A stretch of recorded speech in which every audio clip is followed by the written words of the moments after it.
Welcome back friend. तो स्वागत है आप सभी का अपने YouTube channel Vidya Vihar computer classes में।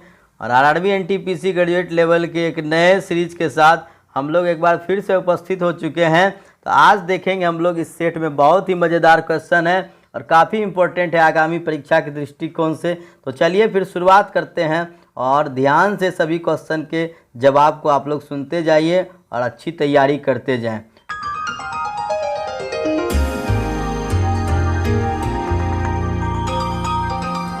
चलिए तो यहाँ पर देखते हैं हम लोग। सबसे पहला क्वेश्चन है 2015 में हिमाचल प्रदेश के स्पीति घाटी में भारतीय पर्वतारोहियों द्वारा विजय प्राप्त की जाने वाली चोटी को क्या नाम दिया गया। तो 2015 में हिमालय प्रदेश के स्पीति घाटी में भारतीय पर्वतारोहियों द्वारा विजय प्राप्त करने वाली चोटी को माउंट कलाम नाम दिया गया। क्या दिया गया? माउंट कलाम नाम दिया गया। नेक्स्ट क्वेश्चन की ओर चलते हैं। अगला क्वेश्चन है निम्न में से किस देश में सिंधु नदी प्रवाहित नहीं होती है। किस देश में सिंधु नदी प्रवाहित नहीं होती है? अफगानिस्तान। ऑप्शन डी, अफगानिस्तान में सिंधु नदी प्रवाहित नहीं होती है। चलिए नेक्स्ट क्वेश्चन है हमारा। अगला क्वेश्चन हम लोग देखते हैं। एक ऑक्सीजन परमाणु में कितने संयोजी इलेक्ट्रॉन होते हैं? एक ऑक्सीजन परमाणु में कितने संयोजी इलेक्ट्रॉन होते हैं? 6 संयोजी इलेक्ट्रॉन होते हैं। ऑप्शन बी, 6 संयोजी इलेक्ट्रॉन होते हैं। अगला क्वेश्चन है जीवों द्वारा जीने के लिए और अधिक वंश वृद्धि के लिए बेहतर अनुकूलित वातावरण बनाने की प्रक्रिया को क्या कहते हैं। तो जीवों द्वारा जीने के लिए और अधिक वंश वृद्धि के लिए बेहतर अनुकूलित वातावरण बनाने की प्रक्रिया को प्राकृतिक चयन कहते हैं। ऑप्शन ए, क्या कहते हैं? प्राकृतिक चयन कहते हैं।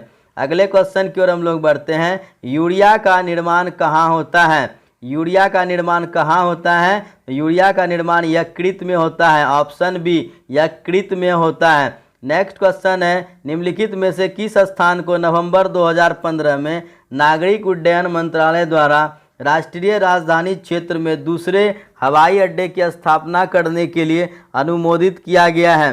तो दूसरे हवाई अड्डे की स्थापना करने के लिए किस स्थान को अनुमोदित किया गया है? तो वो किया गया है भिवाड़ी को। किसे किया गया है? भिवाड़ी। ऑप्शन बी है सवाल का सही जवाब। नेक्स्ट क्वेश्चन की ओर हम लोग आएंगे। चार मीनार का निर्माण निम्न में से किस व्यापक रूप से फैली बीमारी के उन्मूलन की याद में किया गया था। तो चार मीनार का निर्माण जो है वो प्लेग बीमारी के उन्मूलन की याद में किया गया था। ऑप्शन बी, प्लेग बीमारी के उन्मूलन की याद में चार मीनार का आविष्कार किया गया था। बढ़ते हम लोग अगले क्वेश्चन की ओर। अगला क्वेश्चन हमारा यहाँ पर है इनमें से एक सामाजिक सिद्धांत क्या है जो समझाने का प्रयास करती है क्यों समाज विभिन्न सामाजिक संस्थाओं के बीच संबंधों पर ध्यान केंद्रित पर कार्य करता है कि समाज का निर्माण हो। तो यहाँ पर क्वेश्चन है कि सामाजिक सिद्धांत क्या है जो समझाने का प्रयास करती है कि समाज विभिन्न सामाजिक संस्थाओं के बीच ध्यान केंद्रित करने का कार्य करता है। तो वो है सिद्धांत संरचनात्मक व्यवहारिकता। ऑप्शन है, संरचनात्मक व्यवहारिकता ही यह सिद्धांत है। यह समझाने का प्रयास करती कि समाज संबंधों पर ध्यान केंद्रित कर कार्य करता है। चलिए नेक्स्ट क्वेश्चन है दुर्लभ साइबेरियाई सारस देश में नियमित रूप से आया करते थे जो एक वैश्विक विरासत स्थल भी है। तो कहाँ पर साइबेरियाई सारस नियमित रूप से आया करते थे? तो केवलादेव राष्ट्रीय उद्यान। ऑप्शन सी, केवलादेव राष्ट्रीय उद्यान में ये नियमित रूप से आया करते थे। नेक्स्ट क्वेश्चन है आवर्त सारणी में न्यूनतम प्रतिक्रियाशील तत्व कौन है? न्यूनतम प्रतिक्रियाशील यानी बहुत कम अभिक्रिया करने वाला होता है उत्कृष्ट गैस। ऑप्शन सी हो जाएगा इस सवाल का सही जवाब। ऑप्शन सी हो जाएगा इस सवाल का सही जवाब। नेक्स्ट क्वेश्चन हम लोग देखते हैं। अगला क्वेश्चन हमारा है भारतीय संविधान के किस अनुच्छेद में वित्तीय आपातकाल से संबंधित प्रावधान वर्णित है। तो वित्तीय आपातकाल से संबंधित प्रावधान किसमें वर्णित है? अनुच्छेद 360 में वित्तीय आपातकाल से संबंधित प्रावधान वर्णित है। अगला क्वेश्चन यहाँ पर हम लोग चलते हैं। नेक्स्ट क्वेश्चन है कि जब सीधे ऊपर की ओर फेंका गया एक पत्थर शीर्ष पर पहुँचता है तो इसका क्या होगा? तो इसका सही जवाब क्या होगा? ऑप्शन बी हो जाएगा वेग शून्य होता है और त्वरण लगभग 10 मीटर प्रति सेकेंड स्क्वायर होता है।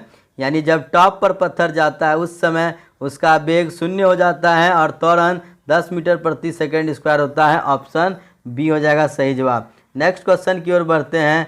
भारतीय पुरुषों की वाटर पोलो टीम ने एशियाई खेलों में किस वर्ष स्वर्ण पदक जीता था? तो भारतीय पुरुषों की वाटर पोलो टीम ने एशियाई खेल में 1951 यानी 1951 ऑप्शन सी 1951 में स्वर्ण पदक जीता था।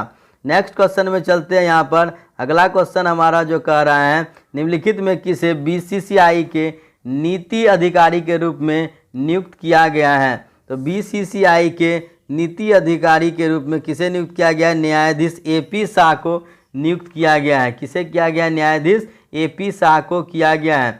निम्नलिखित में कौन सा जानवरों का एक तीव्र वायरल रोग है जो मनुष्यों में एक संक्रमित जानवर के काटने से फैलता है? तो ये जो वायरल रोग जानवरों का होता है वो है रेबीज। Option C. ये क्या होता है? रेबीज, जो कि कभी कभी कुत्तों के काटने पर हो जाता है। देखिए नेक्स्ट क्वेश्चन है हमारा, जल शोधन में कौन सी प्रक्रिया का प्रयोग किया जाता है? जल शोधन में कौन सी प्रक्रिया का प्रयोग किया जाता है? तो जल शोधन प्रक्रिया में विपरीत परासरण का प्रयोग किया जाता है। किसका किया जाता है? विपरीत परासरण यानी RO का प्रयोग किया जाता है। नेक्स्ट क्वेश्चन की ओर हम लोग बढ़ेंगे। अब अगला क्वेश्चन है कि MS-DOS के लिए प्रथम कंप्यूटर वायरस का औद्योगिक मानक नाम क्या है? तो MS-DOS के लिए प्रथम कंप्यूटर वायरस का औद्योगिक मानक नाम जो है वो है हमारा मस्तिष्क। MS-DOS के लिए प्रथम कंप्यूटर वायरस का औद्योगिक मानक नाम क्या था?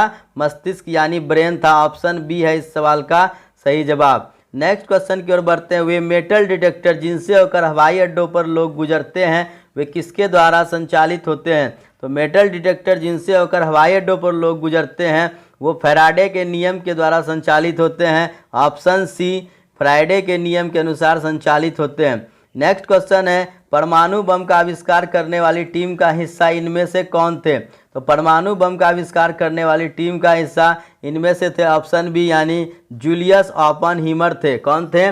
जूलियस ओपनहीमर थे।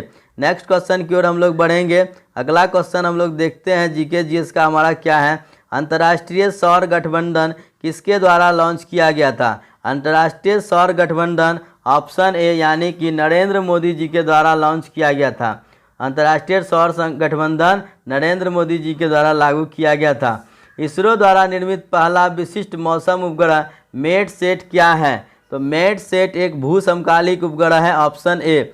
इसरो द्वारा निर्मित पहला विशिष्ट मौसम उपग्रह मेटसेट क्या है? एक भू समकालिक उपग्रह है। नेक्स्ट क्वेश्चन पे चलते हैं। अगला क्वेश्चन हम लोग देखेंगे जीके जीएस का क्या है। तो भारत में स्पेस एप्लीकेशन सेंटर यानी कि SAC कहाँ स्थित है? तो SAC भारत के अहमदाबाद शहर में स्थित है। कहाँ स्थित है? भारत के अहमदाबाद शहर में। ऑप्शन बी हो जाएगा इस सवाल का सही जवाब। नेक्स्ट क्वेश्चन की ओर बढ़ते हैं। प्रधानमंत्री श्री नरेंद्र मोदी ने नवंबर 2015 में अपनी ब्रिटेन यात्रा के दौरान किस भारतीय दार्शनिक और सुधारक की प्रतिमा का अनावरण किया? तो नरेंद्र मोदी जी ने 2015 में इसमें बसवेश्वर ऑप्शन सी बसवेश्वर भारतीय दार्शनिक और सुधारक की प्रतिमा का अनावरण किया था। ऑप्शन सी इस सवाल का सही जवाब। नेक्स्ट क्वेश्चन हमारा है, चोल राजवंश के अंतिम शासक कौन थे? तो चोल राजवंश के अंतिम शासक कौन थे? चोल राजवंश के अंतिम शासक थे राजेंद्र चोल III। कौन थे? राजेंद्र चोल III थे। अगले क्वेश्चन की ओर हम लोग बढ़ते हैं। अगला क्वेश्चन हमारा जो जीके जीएस का होने वाला है वो क्वेश्चन है, पोलियो वैक्सीन की खोज किसके द्वारा की गई थी? पोलियो वैक्सीन की खोज की गई थी जोनास सॉल्क के द्वारा। किसके द्वारा की गई थी? जोनास सॉल्क के द्वारा की गई थी। नेक्स्ट क्वेश्चन देखते हैं हम अपने जीके जीएस का। अगला क्वेश्चन यहाँ पर देखेंगे। अगला क्वेश्चन है, भौतिकी और रसायन विज्ञान में 2 बार नोबेल पुरस्कार जीतने वाली एकमात्र महिला कौन है? अभी तक एक ही महिला 2 बार नोबेल पुरस्कार जीती है, वो है ऑप्शन बी मैरी क्यूरी। क्या हो जाएगा सही जवाब? ऑप्शन बी मैरी क्यूरी हो जाएगा सही जवाब। नेक्स्ट क्वेश्चन की ओर हम लोग बढ़ते हैं। अगला क्वेश्चन है, दुनिया का पहला कृत्रिम उपग्रह जो 83.6 किलोग्राम के एक बीच बॉल के आकार का था किसके द्वारा लॉन्च किया गया था? तो ये लॉन्च किया गया था सोवियत संघ के द्वारा। दुनिया का पहला कृत्रिम उपग्रह किसके द्वारा लॉन्च किया गया था? सोवियत संघ के द्वारा। ऑप्शन सी किया गया था। नेक्स्ट क्वेश्चन की ओर हम लोग बढ़ते हैं। नीचे दिए गए यहाँ पर अगला क्वेश्चन आपका है, अगला क्वेश्चन यहाँ पर है आपका जीके जीएस का, एक दोहरे घनत्व वाली 3.5 इंच फ्लॉपी डिस्क की भंडारण क्षमता कितनी है? तो दोहरे घनत्व वाली 3.5 इंच फ्लॉपी डिस्क की जो भंडारण क्षमता होती है, क्योंकि इसमें इसका जवाब नहीं है, आप लोग इसे सर्च करके एक बार ढूंढ सकते हैं। अगला क्वेश्चन है, इंग्लिश चैनल को तैरकर पार करने वाली पहली भारतीय महिला कौन है? तो इंग्लिश चैनल को तैरकर पार करने वाली पहली भारतीय महिला जो है वो है ऑप्शन सी, आरती साहा। कौन है? आरती साहा ने किया था। 5 ओम प्रतिरोध वाले एक परिपथ में यदि धारा में वृद्धि होता है तो वोल्टेज क्या होगा? जब भी धारा में वृद्धि होगा वोल्टेज बढ़ जाएगा, धारा में वृद्धि होने पर वोल्टेज क्या होगा? बढ़ जाएगा। नेक्स्ट क्वेश्चन की ओर हम लोग चलते हैं। अगला क्वेश्चन हमारा आ रहा है, अगला क्वेश्चन जो हमारा जीके जीएस का है 75 नंबर। 1939 में इंडियन नेशनल कांग्रेस INC छोड़ने के बाद सुभाष चंद्र बोस ने किसका गठन किया? तो कांग्रेस छोड़ने के बाद सुभाष चंद्र बोस ने 1939 में फॉरवर्ड ब्लॉक का गठन किया। किसका गठन किया था? फॉरवर्ड ब्लॉक का गठन सुभाष चंद्र बोस ने 1939 में किया था। इसके बाद अगला क्वेश्चन है, पहला एंग्लो बर्मी युद्ध कब हुआ था? पहला एंग्लो बर्मी युद्ध कब हुआ था? तो ये हुआ था 1824 से 26 में पहला एंग्लो बर्मी युद्ध हुआ था। नेक्स्ट क्वेश्चन है कि कर्क रेखा निम्नलिखित राज्यों में से किससे होकर नहीं गुजरती है? तो कर्क रेखा इसमें से किससे नहीं गुजरती है? मणिपुर से नहीं गुजरती है। कर्क रेखा किस राज्य से नहीं गुजरती है? मणिपुर राज्य से होकर नहीं गुजरती है। अगले क्वेश्चन की ओर चलते हैं हम लोग। अगला क्वेश्चन देखते हैं, बिहू नृत्य किस भारतीय राज्य का लोक नृत्य है? तो बिहू नृत्य जो है वो किस भारतीय का है? यहाँ पर बिहू नृत्य किस भारतीय राज्य का लोक नृत्य है? वो असम का लोक नृत्य है। बिहू नृत्य कहाँ का लोक नृत्य है? वो असम का लोक नृत्य है। अगला क्वेश्चन है, ओलंपिक में बैडमिंटन को आधारिक तौर पर किस वर्ष में शुरू किया गया था? तो ओलंपिक में बैडमिंटन को जो शुरू किया गया था वो किया गया था 1992 में, आधिकारिक तौर पे 1992 में तैयार किया गया था। नेक्स्ट क्वेश्चन की ओर देखेंगे यहाँ पर। तो अब यहाँ पर भारत के अंतिम गवर्नर जनरल कौन थे? तो भारत के अंतिम गवर्नर जनरल कौन थे? चक्रवर्ती राजगोपालाचारी थे। भारत के अंतिम गवर्नर जनरल कौन थे? चक्रवर्ती राजगोपालाचारी थे। अगला क्वेश्चन की ओर हम लोग बढ़ते हैं। नेक्स्ट क्वेश्चन हम लोग देखेंगे। अगला क्वेश्चन है,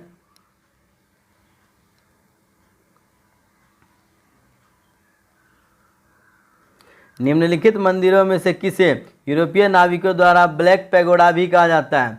ब्लैक पैगोडा के नाम से किस मंदिर को जाना जाता है? तो इसे जाना जाता है सूर्यदेव कोणार्क मंदिर को जाना जाता है। किस मंदिर को जाना जाता है? कोणार्क मंदिर को जाना जाता है।